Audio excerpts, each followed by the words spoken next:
Nawulira mukiibi juzi nga ayimbisa abantu wano mu night prayer. Olutalo nga luwedde.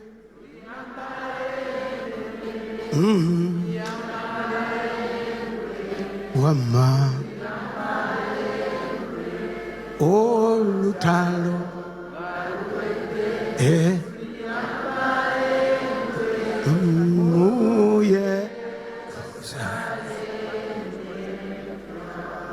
Tuliyambala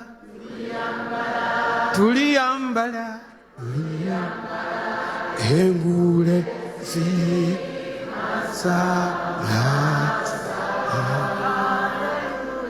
olutalo galuwedde tuliyambala mu Yerusalemu. Kati muwulire, tokkirizanga Setaani kubbako kintu kyo n'akifuula kikye. Ekintu kino eky'oluyimba luno, waliwo omusajja eyakiyomba mu kibuga. Oluyimba luno si lwa byanabyabufuzi, lwaffe ku bwaffe. Ffe tuteekwa okuyimba ku lutalo kuba olwaffe tulumanyi. Ate tujja kuggwa, ate tujja genda ne mu Yerusalemu tujja kutuuka. Nze Bayibuli eyogera Abafilipi 3:2 tyewaffe mu ggulu, era eyo gye tulindiridde omulokozi waffe okuva. For our citizenship is in heaven. Philippians 3:20. Kubanga ffe waffe mu ggulu, ewaffe mu ggulu, era gye tulindirira omulokozi okuva eyo, ani? Mukama waffe Yesu Kristo. Our citizenship is in heaven. Kati ffe tetusaaga wano ku nsi, tuli ba pilgrims, tutambula butambuzi. Bye tuyigira ku nsi mu kutambula okwa bulijjo bituyigiriza lutalo lwa mu ggulu. Ntandise. Olutalo nga luwedde tuliyambale engule, tuliyambale engule, tuliyambale engule. Olutalo nga luwedde tuliyambale engule, tulizimba Uganda empya. Olwo lwe luyimba version ekibiina ki National Unity Platform gye kyafuna mu luyimba omusumba Dr. Joseph Serwadda lwayimbyemu mu nkola ey'eddiini, lwe luyimba olwasooka. For so many times tubadde n'ennyimba nnyingi ze bakyusizzaamu mu versions ez'enjawulo n'emiramwa egy'enjawulo. Ennaku ezo wabaddewo omusumba mukyala alina kyakyawe Nateete. Saayagadde nnyo okudda mu bigambo bye, naye omukyala oyo omusumba bwe yali ayogera yaddira ekigambo kya Katonda n'akigattika n'ebigambo by'oku nsi. Ebigambo by'oku nsi ne bikomekkerera nga biri political mu statement ze yakola. Kale n'olwekyo ennaku ndowooza nga 3-2-4 ku mutimbagano kuno abadde yeetikkiddwa akabinja k'abantu abalina endowooza ez'enjawulo nga bamuwa level ng'enjogera y'ennaku zino obwekola ki bwegamba. Now omusumba Dr. Joseph Serwadda, oluyimba luno ebbanga lye lubeereddewo n'abantu abavuddeyo ne balwogerangako, ndowooza waliwo ebintu mu nsi ebirina okujja ne tubyembracinga ne tugamba kino kyajja nga bwe mwawulira nti abantu abayimba ennyimba ezifaanagana n'ezo eziwulirwa mu magye nti ennyimba ezo za magye. Tewaliwo ekyawandiikibwa nti ennyimba ezo za magye, era ennyimba ezo teziri gazetted nti za magye. Naye olw'okubeera nti abasinga okuziyimba baziyimba nga bali mu bibinja by'amagye, kirowoozesa abalabi nti ezo ennyimba ziri composed by amagye, ziri copyrighted by amagye. Kyekimu ennyimba z'eddiini wano, oli ayimba oluyimba nga lwa ddiini, abantu ne balufuula luyimba lw'abanaddiini oba ne balutuuma luyimba lw'abanaddiini.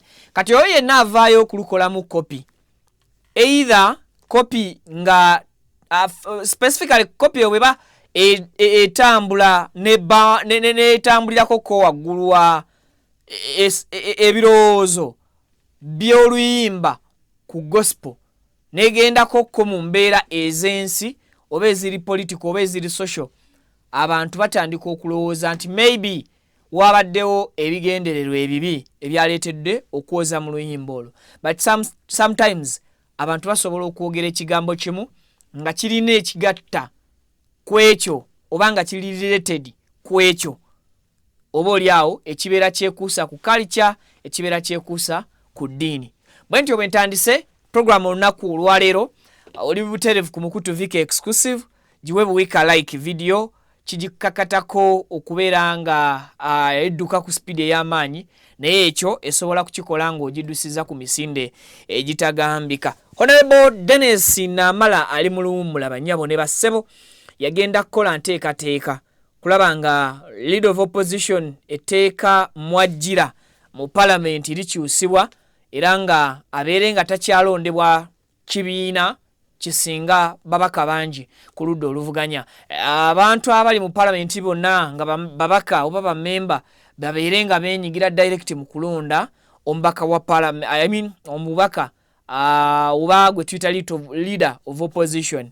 Now omwami Adam Kungu ng'akola ku terefayina emu yavaayo n'agamba nti mu ngeri y'okwebuuza nti yanyolwa nnyo okuba nti tava mu constituency ya Buyaga ewava omusajja oyo Honorable Dennis Namala, era n'awunzika ng'agamba nti yeewuunya obanga ebizibu ebiri mu constituency ewava omwami ono bannansi banna constituency eya Buyaga bwe baali bamulonda baamugamba nti ekizibu kye tulina kiri kimu gwe kasita otuuka mu parliament ky'oba otuyambe otukolere ennongoosereza mu tteeka erifuga engeri leader of opposition gyalondebwa, oba nga ekizibu kye bannabuyaga west gyakulembera bannabuyaga county gyakulembera baamusindika busindisi kubatuukiririza mission yeemu.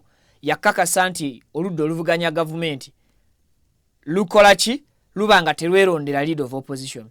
Kakati Honorable Dennis Namala ayanukudde Adam Kungu ebigambo nga bw'abyogedde bwe mbireese ne byongeramu ssupu oba kugattako kigambo kyange. Kakati Uganda Police mu bitundu by'e Kampala ekutte omuwendo gw'abavubuka 5 ababadde batigomye ebitundu bya Wakiso n'ebitundu ebirala ebyenjawulo mu Kampala wano nga banyagulula mu bunyaguluzi obubaddemu ebijambiya n'obunyaguluzi bwa mobile money n'ebifo ebirala. Abavubuka bano bakwatiddwa era ne baggalirwa. Balina ebizibiti oba oliawo bye babasanze nabyo era mu bizibiti omwo mubaddemu n'amajambiya. Ebimu ku bibadde mu mboozi eno tugenda kubeera nga ate tubikusoosotolera tubikutuuseko mu bujjuvu. Kakati omulimo ogwaweebwa Honorable Minister Balaam Bargahala n'omukyala Honorable Minister Justin Namere ku local government balabika nga bagutandikidde mu giya. Kyesimanyi obanga emmaliriza yaabwe enagenda maaso n'okuvaamu ebibala. So far so good. Bannayuganda basiimye abamu abasingira ddala okubeera abangi nti oba oliawo bano strategy gye bazze nayo yakukendeeza n'okuba nti emalawo obulyake mu local government. Minister Balaam mu bitundu gyagenze ne munne Honorable Minister omukyala Justin Namere batandise okakasa nti abantu abaweebwa ssente z'omuwi w'omusolo okubaako ebintu bibakola okugeza ng'enguudo, amalwaliro n'amasomero bazimba ebintu ebiri ku mutindo kye tuyita standard. Oyo asangibwa nga yazimba substandard ekitatuukaganye na mutindo, bano batandise kaweefube w'okulaba nti bano bonna bakwatibwako era emboozi n'ebibadde oba oludda eyo tubireese tubikutuuseeko mu bujjuvu. Bangi ku bantu batujjukirako bibi era bangi ku bannaffe bwe tubeera mu mbiranye mu bulamu obw'ensi ne mu mirimu egy'enjawulo ne mu positions ez'enjawulo babeera balowooza tukola kusinga oba bo babeera batambulirwako kimu nti tuzze kulyawo bifo byabwe oba ffe kutugeraageranya na bo bye bakoze. Etasiima ebulaagiwa eyo nno ngombo balugero lwa Baganda. Mwami Kyagulanyi newankubadde nga wrangles, scandals ezimutambulirako, ezimuteekebwako, ekibiina ekiri mu buyinza n'ababaka ab'enjawulo naddala abasubscribinga to NRM tekirobedde bamu kuvaayo kusiima mirimo gya Kyagulanyi gy'akoze. Teri muntu akoledde eggwanga lino kirungi nga Bobi Wine. Okusinziira ku maloboozi bannansi abamu kirabika nga basiima empeereza mwami Kyagulanyi n'enkyukakyuka gy'ataddewo bukyanga ayingira byabufuzi bya ggwanga. Gavumenti eri mu buyinza okubaako byekoze mu kiseera kino naddala mu period y'emyaka 5 egiyise byonna bikoleddwa ebisinga obungi lwa strategy za mwami Kyagulanyi, lwa ddoboozi lye kubuusa bavubuka na kukakasa nti omuvubuka amanya ebyobufuzi nti tebyenyigirwamu bakulu oba bakadde bokka. Naye nga bwe bagamba nti omulungi tabulwako kamogo, n'ebirungi ebyo mwami Kyagulanyi byakoze waliwo ensobi entonotono abasiima ze balaba ze yali etaaza okuteekamu amaanyi oba oli awo nazo zikyuke ensonga zitambule bulungi nnyo nyini ddala. Emboozi eno neezikira ku zino nzirina video giweka like, subscribinga nange nywemu olwendo lw'amazzi nzijewo n'ensimbi za bakama baffe bwe nzija ebigambo n'emboozi tutuule tubinyumye era tubyogere. Tovaawo nkolamu katono nnyo bwe nti nkomewo tunyumye emboozi. Aba QYT Healthcare Traditional Chinese Medicine abasangibwe Nansana ku Yesu Amala mu maaso ga Total ku kizimbo kuliziwa Hair Academy bakutegeeza nti weebale nnyo okujjanjaba endwadde ez'enjawulo omuli asthma, sukaali, fibroids, ssenyiga w'ekibumba, hepatitis A, B ne C, abasajja n'abakazi ab'enyooma mu nsonga z'obufumbo, abaludde okufuluma, kiyite constipation, omugongo oguluma, amagumba agakumeketa, alumizibwa mu nnyingo n'endwadde endala nnyingi. Balina ebyuma ebikebera endwadde mu buli kitundu kya mubiri eby'omulembe wamu n'abasawo abakugu mu kujjanjaba. Ate jjukira nti bataddewo promotion ng'okukebera omubiri gwonna kwa siringi $3 kitundu zokka. Kale yanguwa ofune obujjanjabi obw'omulembe. Anti obulamu bugagga okumanya ebisingawo ku bino bakubire ku 0764 Amanya gange nze Kibira Hassan okuva mu Kibira Construction Company Limited. Tutunda amataka, tuzimba amayumba, tuddaabiriza amayumba, renovation tugikola, tusima amazzi. Fwe aba Kibira Construction Company Limited tutunda amataka ag'ebyapa, ag'endagaano ku makubo ag'enjawulo okugeza Hoima Road, Bombo Road, Masaka Road, Mitiyana Road.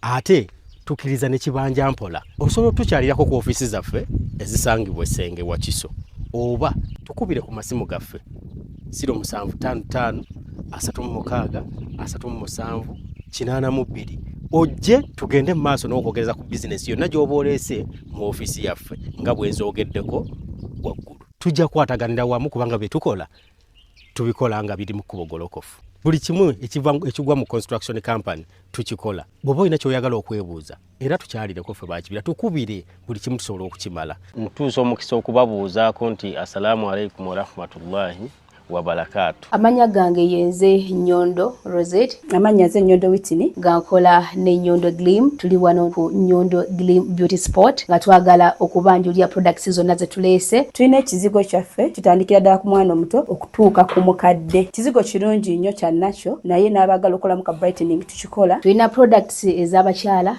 ez'abaami, ewamu n'abaana. Products zonna zemulaba waneeno za Nyondo Glim. Tulina ne bedroom products gamba nga tightener, pulling, eddagala infections, water, appetite, penis enlargement. Tulina manpower. N'abakyala abagala okubanga ate mukola ku hips, mwagala okubanga mukendeeza embuto. Tulina beauty spots eza Nyondo Glim ez'enjawulo, Enyanama ne wano ekisozi. Mini UAE tusangibwa Dubai ne Sharjah nayo tuyinayo branch.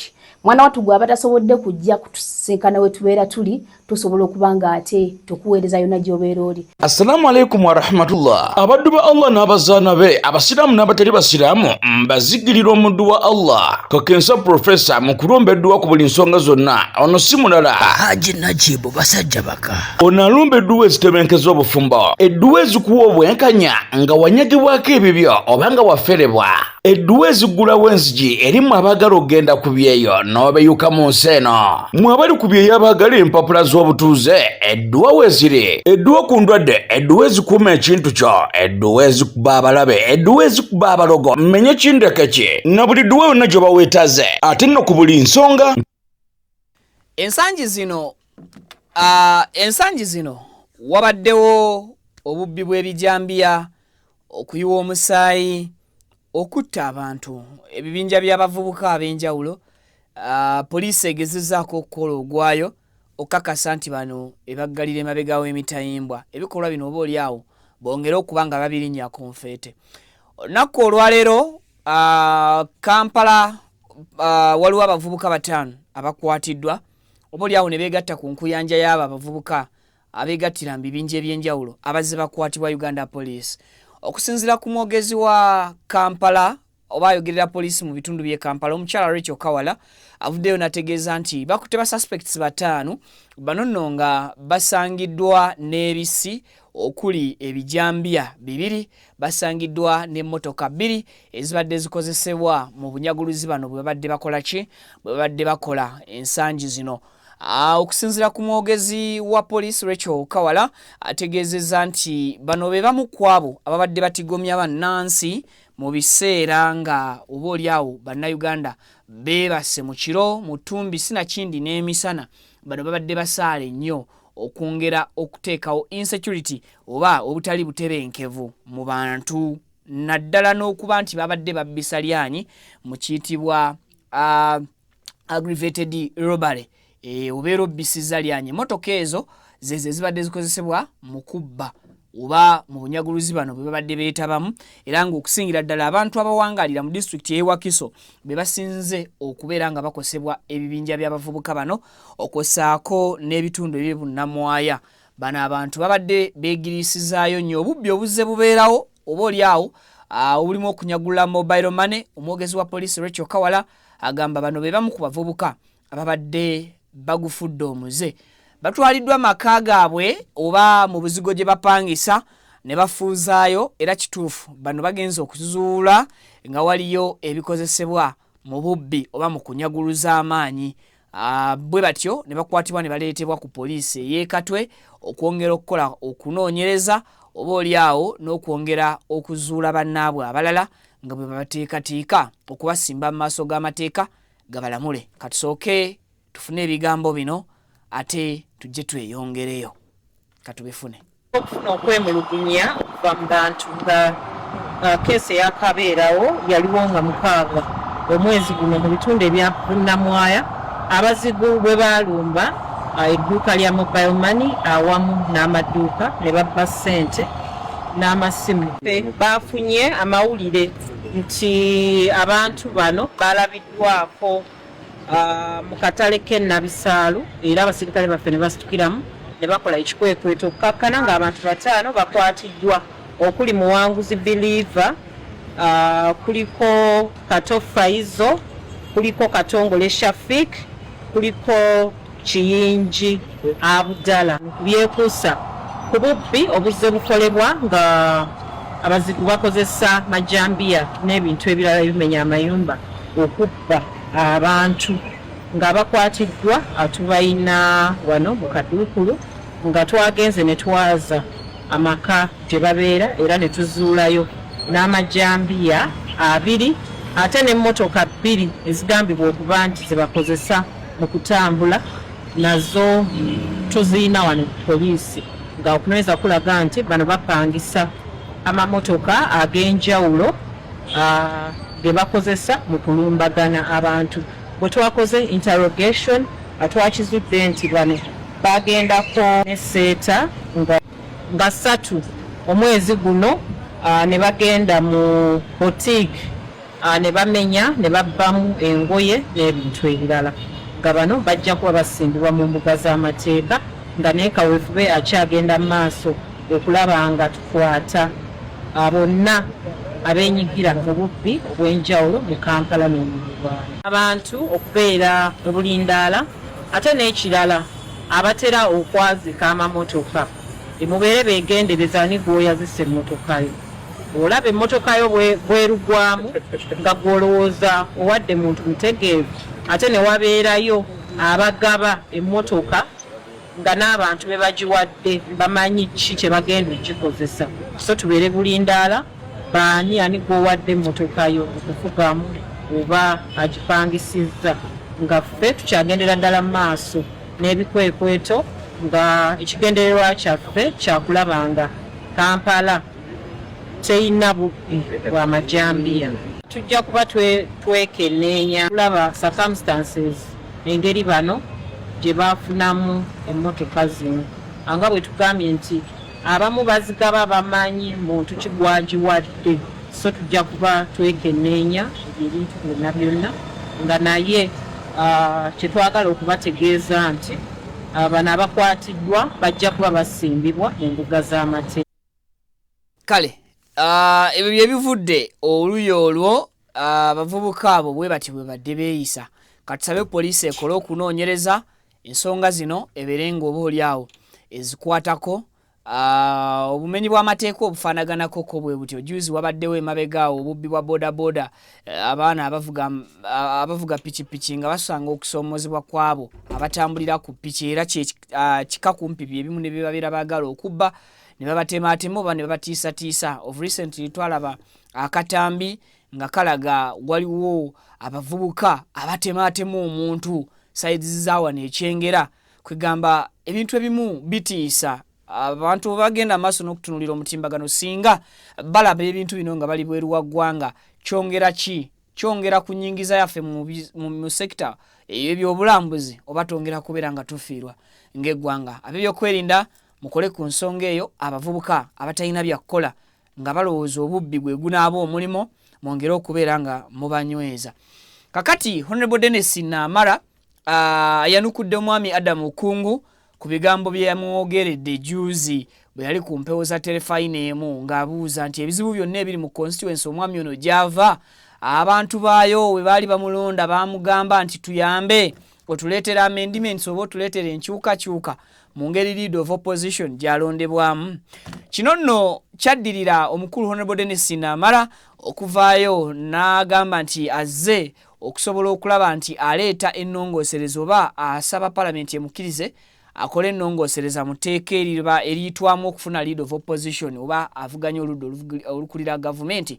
Kakati Dennis Namara ono palamenti kyaddaaki gye buvuddeko yamuwa mu wiiki eno yamuwa olukusa ye ne banne bagende bafune oluwummula bakole okunoonyereza okw'enjawulo amendments balabe engeri gye basobola okuzikolamu and then bagende beebuuze ne ku bantu ab'enjawulo bwe bamaliriza baleete etteeka lino oba ebbago lino mu palamenti lisobole okubeera nga lisomebwa and then emitendera egy'okulikubaganyako ebirowoozo we linaatandikira.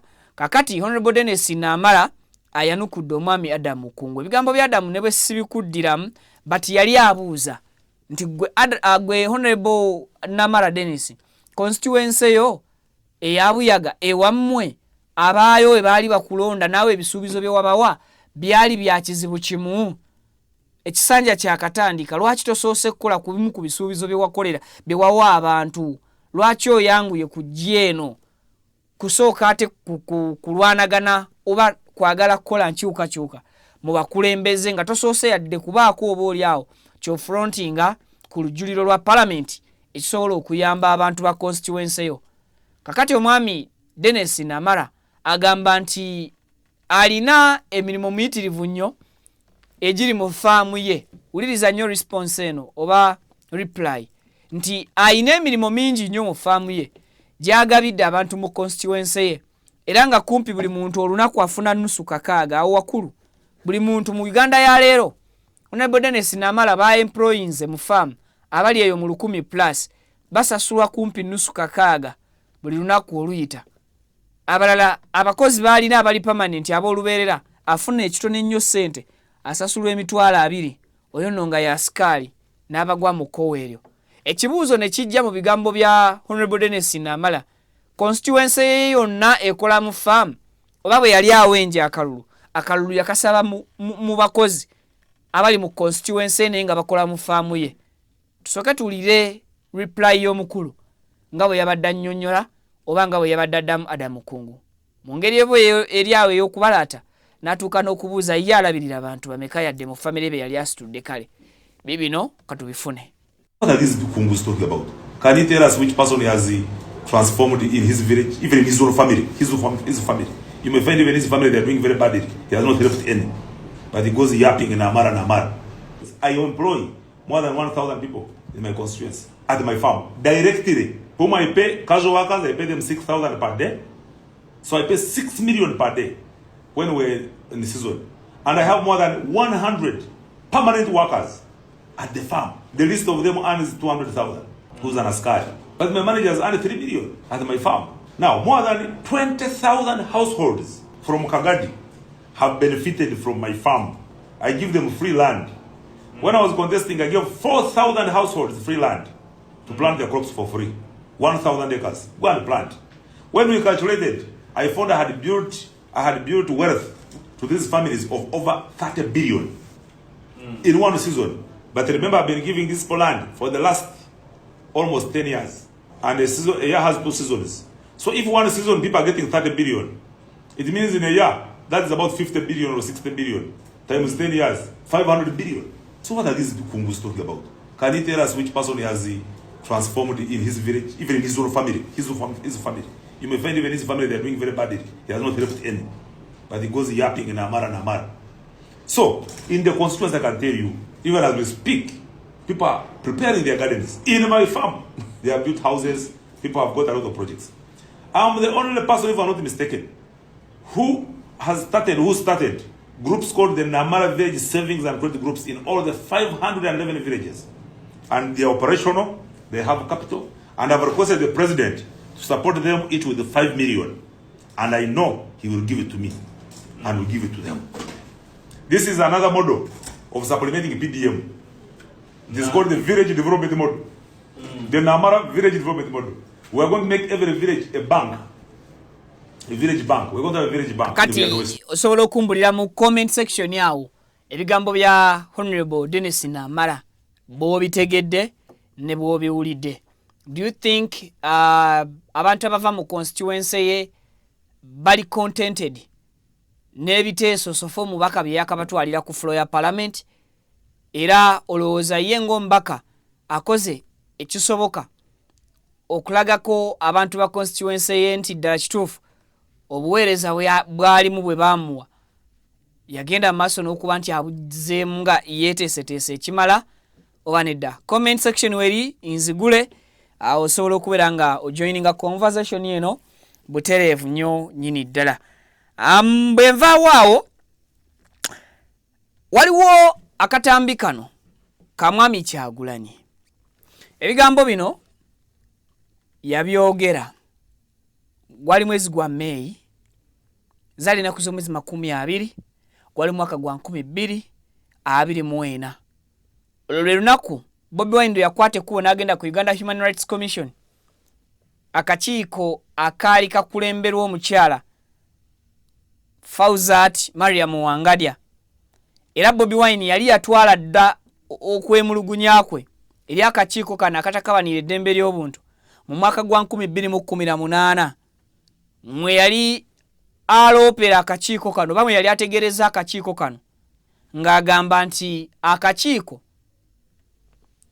kamuyambe ab'ebyokwerinda baggala concerts ze ezisukka 20 oba eziwererako ddala 20 mu biseera nga ajoyininze politics, amaze okufuuka omubaka owa Kyaddondo East mu parliament. Mwami Kyagulanyi yekkubira omulanga eri akakiiko kano nga kyayagala era ne kyafa si kufuna ssente oba compensatingibwa olw'okuba yafiirwa, naye yagenda mu kakiiko kano kusetinga musingi eri abamugoberera nti in case ng'ofunyemu obutakkaanya oba ofunye okusomoozebwa eri n'ab'ebyokwerinda waliyo akakiiko akeetengeredde akasobola era akakusobozesa okusobola okubeera nga ogenda mu kakiiko n'otakabanira eddembe lyo. Kakati ebigambo bino byayogerwa omwami Kyagulanyi Robert Sentamu Pavino oyinza okuwa ebigambo ebyo tewabifunye kankuyambe mbikuteereko sides zaawo byo byebiriwa. Alright, mugenda kutusonyiwamu awo katini naye ebimu ku bigambo ndowooza mwami Kyagulanyi bye yakozesa tugenda bibawa ndowooza katujje tubibateereko awo maaso. Obifunye? Okay. Mbadde njagala nnyo ebigambo ebyo tubibazannyire abantu bagende maaso n'okubeera nga oba oli awo ababyewulirirako byebiriwa wano. Okay. Wanji? Obifunye? Endowooza bye bino ebiri sides za wano. Ontyo. Okay. Ebigambo bibino mbifunye kambi kuterekaawo obitereye eggwanga mu bufu obufanaganako bwe butyo. So mwami Kyagulanyi yali agezaako kulaba asetinga omusingi. No, kozesa ebyo byenkuwadde Pavin. Ako bakajje mukali kati kali ke kali clean.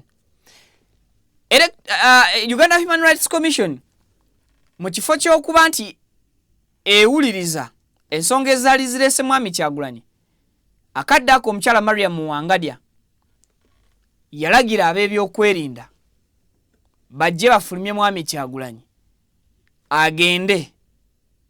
Olw'ensonga yayogera nti akakiiko kano tekeetengeredde era n'ekirala n'akasaba kalekeraawo okuzinira mu ntoli za pulezidenti w'eggwanga Yoweri Kaguta Museveni. Ekirala mwami Kyagulanyi bwe yali ayogerako eri omukyala Mariam Muwangadya n'abantu abali ku commission ba ku kakiiko ako mu meeting eyo mwami Kyagulanyi mwe yakeera ne bannamateeka be okuli omukulu George Musisi nga kakati mubaka wa Kira Municipality ye yadda mbigere by'omukulu Honorable Ibrahim Semujunganda. Kakati Kyagulanyi oba mwami Kyagulanyi yayongera okulaga Mariam Muwangadya nti enkola y'emirimu mu kakiiko kano yo yennyini yeetaaga eddembe kuba nayo teyeetengeredde because omusango gwe yatwalayo mu 2018 bwe guba nga gutuuse ne mu mwaka gwa 2024 nga yakubibwa yayisibwa bubi nga bwe yali alumiriza mu kakiiko ako kikwasa ensonyi akakiiko kano ak'eddembe ly'obuntu bikaba nga tekatunula mu fayiro ye era ne gye buli mu mwaka gwa 2024 we yagendera mu kakiiko kano nti akakiiko tekalina kye kaakola mu kutakabanira eddembe lye ng'omusajja. Wuliriza ebigambo bino oba oli awo tukulage ensonga mwami Kyagulanyi ze yayogera nti ateze ezimu omukyala Mariam Muwangadya bw'abadde alekulira olunaku olwaleero mu bbaluwa gye yawandiikira President Museveni ng'ennaku z'omwezi mukaaga omwezi guno n'ebigambo bye yayogera mu wiiki ewedde oba wiiki eno yayitwazi wiiki eno ng'etandika ebigambo byokka bye yayogera nga bimalira ddala okuproving ebigambo bya mwami Kyagulanyi nti akakiiko kalimu abantu ab'ekibogwe era n'emirimu kagikola mu ngeri etali ya bwetengereze because omukyala Mariam Muwangadya yali agezaako kulaajanira mwami Museveni na kumukubira mulanga nti omuntu yenna alidda mu bigere bye afuba okumuwa obwetengereze sovereignty yaabwe nga bo abakakiiko ka eddembe ly'obuntu. Katufuneko ku bigambo bino ate nzije tweyongereyo n'amawulire amalala mu bujjuvu. Thank you very much, Madam Chairperson. Madam Chair and the Commission, we filed this complaint on the 7th of December 2018 after the security agencies blocked over 20 of my music concerts, confiscated our music equipment, arrested and pressured many of our colleagues, and denied many of my people the right to earn a living simply because of my political affiliation. and we are appearing before this commission this morning, more than 5 years later, Madam Chair, to be heard. Madam Chair, and the Commission, Article 28 of what is left of the Constitution of the Republic of Uganda provides for the right to a fair hearing. It provides for a person shall be entitled to a fair, speedy, and public hearing before an independent and impartial court or tribunal. It is more than 5 years ago, Madam Chair, and as all of us know, justice delayed is justice denied. Madam Chairperson and members, this commission, which is empowered by the Constitution to protect constitutional rights, is instead the one violating those rights. I mean, Madam Chair, in all fairness, how can a complaint regarding... If that is the personal statement you are making, which is an attack on the commission, you are free to withdraw your complaint. I will not allow you to deny credit, to emasculate, and to demean and to disrespect this commission. If that is the personal statement you are making, you are not going any further. Madam Chair, with this attitude... You have to speak through your lawyers. But you gave me a chance to speak, Madam Chair. You did not tell me what to say. To accuse this commission of violating human rights. Madam Chair... You will not speak any further. You yourself, Madam Chair, came out and mocked the victims of the missing people, and with this attitude, Madam Chair, and I hereby withdraw my complaint to this commission, because this lacks the impartiality, it lacks the independence to hear this case, Madam Chair. It is alright, but at least it is before the world. I'm directing you to leave. Yeah, it's alright, most obliged. I will leave this commission. Sure, I will. I will leave, Madam Chair. But it's clear that I've withdrawn my complaint because clearly you are impartial and you lack the independence to handle this.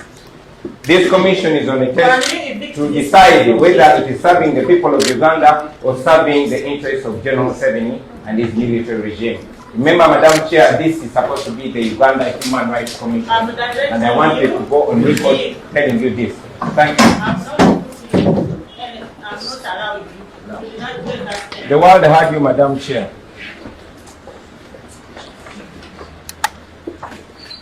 Not being intimidated.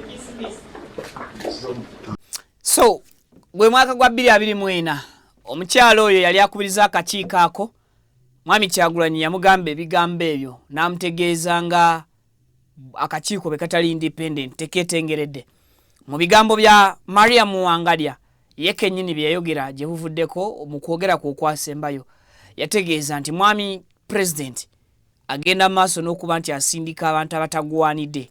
Ekyo nno kikakasa ebigambo bya Mwami Kyagulanyi byamugamba nti oba oliawo akakiiko kano kazinira ku ntoli za muntu.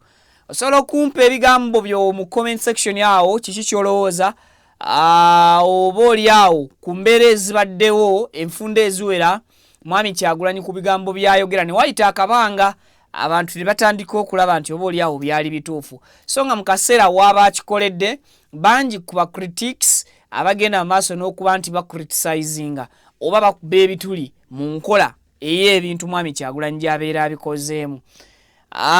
Bwe nkujjawo sides zaawo ogenda kunzikiriza tugende mu nkola eya Minister Baramba Lugahara ne munne Minister Justin Namere. Bano ababiri balimo era mu njogere nyangu tuyinza okugamba nti bali luno bali bulala mu nkola yaabwe ey'ebintu okuva lwe baafunye office eza local government. Kakati bano bagenze maaso n'okubeera nga boolesa skills empya ze bazze nazo mu nkola yaabwe ya stock empya mu kulwanyisa enguzi. But to me, I think honorable ministers ekintu kyemukola si kyekituufu. To me, in my view, ekintu kyemukola si kyekituufu. Obuvunaanyizibwa obwali badde bwetikkiddwa mmwe bwali badde bwakakasa nti mugenda ku ground era nga bwe mukikola, we appreciate you for that. For so many times ministries ezirimu ba ministers ab'amaanyi basigala mu SC tebagala kulinyisa angato zaabwe mu bisooto nga mmwe bwe mukikoze. We have to appreciate you for that. Nti mmwe muvuddeyo ne musettinga presidency eyo nti musobola okkeera ku makya ne muyingira mu kisooto ne mutabaala mu ground ne mugenda ne mwetuukira okusobola okwefunira sources eziri trusted. Now ensobi ze mukola nga ba ministers abajja mu kintu kino kwe kukola arrests there and then.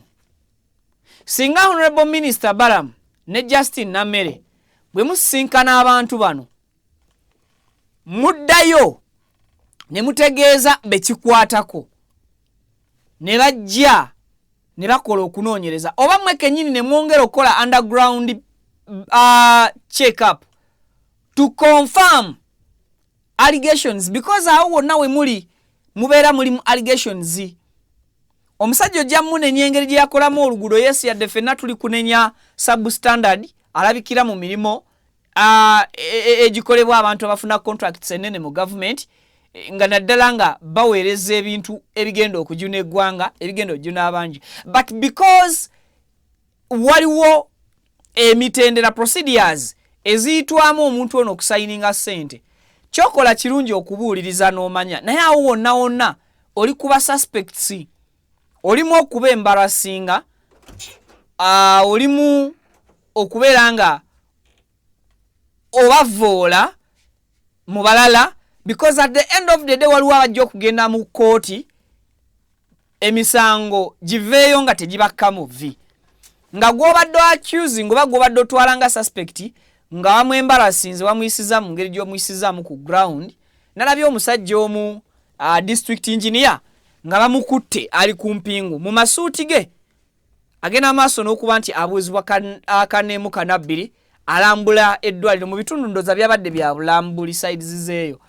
I think Honorable Minister stock empya gye muleese ba ministers nungi, naye singa bwe mumala okutuuka ku ground ebitaka ne mubitinkula oluguudo ne mulusima ne mukakasa nti geegi gye batadde ku kkubo si egeegi eyakkaanyizibwako, ne mupima meters eziri ku bridge gye bakoze nga si ze meters ezakkaanyizibwako, ne mupima materials ezakozesebwa ku ground nga si ze materials ezakkaanyizibwa mu contract ze mwawa ba engineers bano oba abantu bano, I think to me kyali badde kya buvunaanyizibwa era kya kisajja kikulu mmwe okuddukira mu ministries either eziri waggulu wammwe oba okutwala report eri ebitongole ebikwatibwako ennyo okusinga mmwe, bo ne bajja ne bakola ne beexercisinga arrests ezo than minister okubeera nga atambula ne team ekola zi arrests ezo mu bunnambiro ewatali kusooka kwennyonnyola. Omuntu najja ne bamugamba tugenda kankuwa omusirikale mugende waka mukime ebiwandiiko mugende mu office mukwate gundi driver we mukole kino n'ekino n'ekiri. We appreciate nti mwe musobodde okutuuka ku ground. Ekyo bulijjo kye twali tugamba nti incident oba complain ebeerawo naye nga ne minister tasobola kuva gyali oba kawo oba RCC nga tasobola kuva mu office ye ng'atuma butumi oba akuba bukubi simu n'ayagala mu munnyonnyolere muzi SC ng'ali omwo akola ki yeewuuba. Kati mwe tubasiimye naye tusaba bwe mbanga muzize kukakasa nti mulwanyisa enguzi mukole ekisoboka mugoberere emitendera egiyitwamu obulungi mu mateeka enguzi esobole okubeera nga erinnyibwa ku nfeete mu bufu obufaanaganako ki obufaanaganako bwe butyo. Tukakasa nti eggwanga lijja kwongera okukakasa nti enguzi esobola okuggwaawo, obulyako obulabbayi n'obubbi bisobolera ddala okuggwaawo singa ekyo kikolebwa nga mukiyisa mu mitendera emituufu ebintu bijja kuba nga bitereera. So kompeeko ndowooza kakilipu ako nga bapima ekkubo n'ebigambo ebyayogeddwa ompeeko ne kakilipu ako nga balambula toyi. Naye nammwe abantu abaweebwa contract mubba ne muyitirira musukka.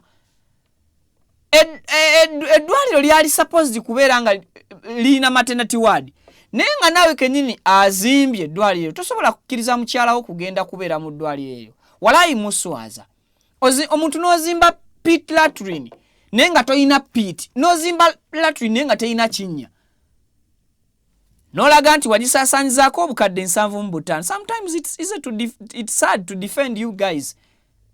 Efaanananga kintu kiri awo naye ng'olaga wagisaasaanyizaako miliyoni 75 naye nga wazimbisa miliyoni 7 nga n'ebinnya tewabisima.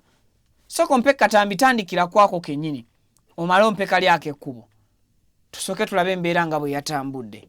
Have a pit in this toilet? The one who did this. Can I explain? Explain. You are the one who built it? You are the engineer? No. The in charge? What happened? We were running the COVID unit here. These things had put up tents. We did not have toilet facilities. Sharing toilet facilities with the general patients.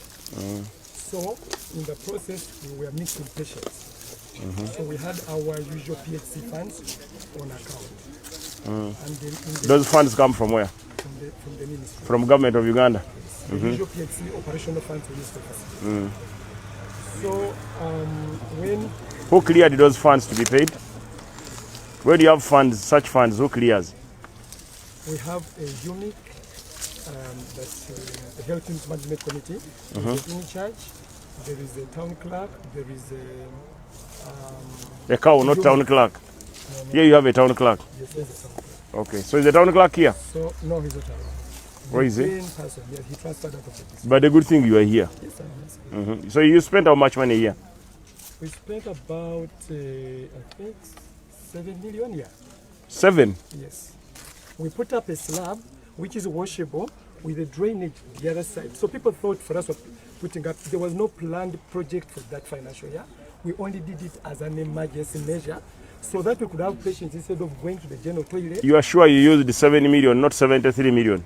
7 million, sir. You have the papers? Yes, I have the records. Let's go and show me the paper. They are not here, sir. They are where? I kept them at home because I've not been in office. I was arrested, interdicted from 2021. I've not been in office. Now, so first of all, you make a crime to keep important documents at your home. No, I made the copy, sir. Listen to me. Where is the DPC? They should take you to your home and have those documents. They bring you at the rally in the evening. Yes. No, what I have is my copies. The main documents, I left them in the office. For me, I only made a report. You handed over to the incoming in charge? Yes, I handed over everything. So is that in charge? The new in charge is where? Yes. Where is the new in charge? I handed over to Dr. Gowan, who is not around. Currently, the in charge is Dr. Kapsinde. Where is he? Where is the Dr. Kapsinde? Oh, this was 2021. Yes. Documents can be kept. This one is going to deliver. He's going to. So for me, I have my report and what. But do you know him? Yeah, I know him, Dr. Minister. So you are sure that he spent 70 million to build this? I want they investigated. That case was clearly investigated. And then it seemed it had some bit of malice, but we want you to go ahead and do any kakuyege. If you find that maybe there is some money that was missing. Where is the chairman? Chairman 5. But Honorable, we are aware that the documents read 73 million and he says 7. But for him, it was a fabricated case. Who fabricated? Okay. Those of the internal. No, just bring the list. Now, who made the 7? How much did this cost to build this? So this case, Honorable Minister, with due respect, it was investigated in 2021 and some arrests were made. We want to know how far did they reach in court? So what was the purpose of arresting? Why did they arrest? How much money was spent here? Was it? Ask the doctor. Doctor, can you no, what do you know? What do you know? For me, what I know is that we came here with the Honorable Peter Ogwang. It was, I think, around 25 or 30 million. I don't remember because these are 4 years behind the road. You know, we are politicians. We have so many things. Whether it is 10 years, as long as you ate government money, you will face it. You will fund it. We are not able to receive a tune of 35 million in that period for PHC first of all every quarter. Anyway, you avail the documents. That's why you are here. It was 7 million. So is it working or not working? It was closed because of the. So then demolish it. They should demolish it. Yeah. Go and bring for me the document. Yeah, you bring the document. Just bring for me as we go to the. So you are standing shielded for him? Because me, I wanted to hand him over to police. He's going to bring it to me. No, I want to hand him to police. Dr. Mulonga is going to deliver the documents to me. Okay. And people of Lambul, he will not. RPC. Okay, even if they go. RPC, go with him to his home. You get some documents. We want to verify this contract. Because they alleged that he used 73 million to build a toilet without even a pit. Just a toilet on top. There is no pit latrine here. It's just a structure they call a pit latrine and toilet. So I want to see the description of the document. What is on the document? Description. You bring that document with him. And at the same time, Honorable Minister, with due respect, you liaise up with the DPC and get facts about that same case. The in charge is here. So how are you? No, So doctor, what do you know about this project? No, you just check. What do you know about this project? Is it a toy? What is it? A house? Residence. No, by the time I came here, it was sealed off. We could not access inside. So what is it now? No, currently it's just a structure. By the time we came, we were told. So currently it is just a structure. Naye temuli piti, temuli kinnya. Ekyo no kitegeeza nti abakulu ensonga bazitwala nga bwe baagala. Milioni 7.5 ne bazimbawo akantu bwe katyo temuliimu kinnya. Si toyi. Line eggwanga. Anyways, mugenda kukkiriza mbasiibule tukwatagana olundi akadde kampiseeko njagala genda kulya ku kicepere. Andudde okulyako ku kicepere era ng'essaawa zino bannyabo ne bassebo mukkirize mbasiibule tusinkane mu updates eziddako mubere bulungi mweraba. Aba QYT Healthcare Traditional Chinese Medicine abasangibwa Nansana ku Yesu Amala mu maaso ga Total ku kizimbo kuliziwa Hair Academy bakutegeeza nti weebali nnyo okujjanjaba endwadde ez'enjawulo omuli asthma, sukaali, fibroids, ssenyiga w'ekibumba, hepatitis A, B ne C, abasajja n'abakazi ab'enyooma mu nsonga z'obufumbo, abaludde okufuluma, kiyite constipation, omugongo oguluma, amagumba gakumeketa, alumizibwa mu nnyingo n'endwadde endala nnyingi. Balina ebyuma ebikebera endwadde mu buli kitundu kya mubiri eby'omulembe wamu n'abasawo abakugu mu kujjanjaba. Ate jjukira nti bataddewo promotion ng'okukebera omubiri gwonna kwa siringi 3 kitundu zokka. Kale yanguwa ofune obujjanjabi obw'omulembe. Anti obulamu bugagga okumanya ebisingawo ku bino bakubire ku 076 436 Amanya gange nze Kibira Hassan okuva mu Kibira Construction Company Limited. Tutunda amataka, tuzimba amayumba, tuddaabiriza amayumba, renovation tugikola, tusima amazzi. Fwe aba Kibira Construction Company Limited tutunda amataka ag'ebyapa ag'endagaano ku makubo ag'enjawulo okugeza Hoima Road, Bombo Road, Masaka Road, Mitiyana Road. Ate tukiriza ne Kibanja Mpola. Osobola tukyalirako ku ofisi zaffe ezisangibwa Ssenge wa Kiso. Oba tukubire ku masimu gaffe 0755 36 37 82. Ojje tugende mu maaso n'okwogereza ku bizinesi yonna gy'oba oleese mu ofisi yaffe nga bwe nzoogeddeko waggulu. Tujja kwataganira wamu kubanga bye tukola tubikola nga biri mu kkubo golokofu. Buli kimu ekigwa mu construction company tukikola. Bw'oba olina ky'oyagala okwebuuza era tukyalireko ffe ba Kibira tukubire buli kimu tusobola okukimala. Ntuusa omukisa okubabuuzaako nti assalamu alaikum wa rahmatullahi wa barakatuh. Amanya gange yenze Nyondo Rosette. Amanya ze Nyondo Witini. Gankola ne Nyondo Glim. Tuli wano ku Nyondo Glim Beauty Sport. Nga twagala okubanjulira products zonna ze tuleese. Tulina ekizigo kyaffe kitandikira ddala ku mwana omuto okutuuka ku mukadde. Kizigo kirungi nnyo kya nacho naye n'abagala okolamu ka brightening tukikola. Tulina products ez'abakyala, ez'abaami, ewamu n'abaana. Products zonna zemulaba waneeno za Nyondo Glim. Tulina ne bedroom products gamba nga tightener, pulling, eddagala infections, water, appetite, penis enlargement. Tulina manpower n'abakyala abagala okubanga ate mukola ku hips, mwagala okubanga mukendeeza embuto. Tulina beauty spots eza Nyondo Glim ez'enjawulo, Enyanama ne wano ekisozi. Mini mu UAE tusangibwa Dubai ne Sharjah nayo tuyinayo branch. Mwana watu gwe abatasobodde kujja kutusenkana we tubeera tuli tusobola okuba nga ate tukuweereza yonna gy'obeera oli. Assalamu alaikum wa rahmatullah. Abaddu ba Allah n'abazaana be abasiraamu n'abatali basiraamu mbazigirira omuddu wa Allah Kakensa Professor mu kulombeddwa ku buli nsonga zonna. Ono si mulala Haji Najibu basajja baka. Ono alumba edduwa ezitebenkeza obufumbo, edduwa ezikuwa obwenkanya nga wanyagibwako ebibyo oba nga waferebwa, edduwa ezigulawo enzigi erimu abaagala okugenda ku byeyo n'obeyuka mu nsi eno. Mmwe abali ku byeyo abaagala empapula z'obutuuze, edduwa weeziri, edduwa ku ndwadde, edduwa ezikuuma ekintu kyo, edduwa ezikuba abalabe, edduwa ezikuba abalogo, mmenye kindeke ki na buli dduwa yonna gye baweetaze. Ate nno ku buli nsonga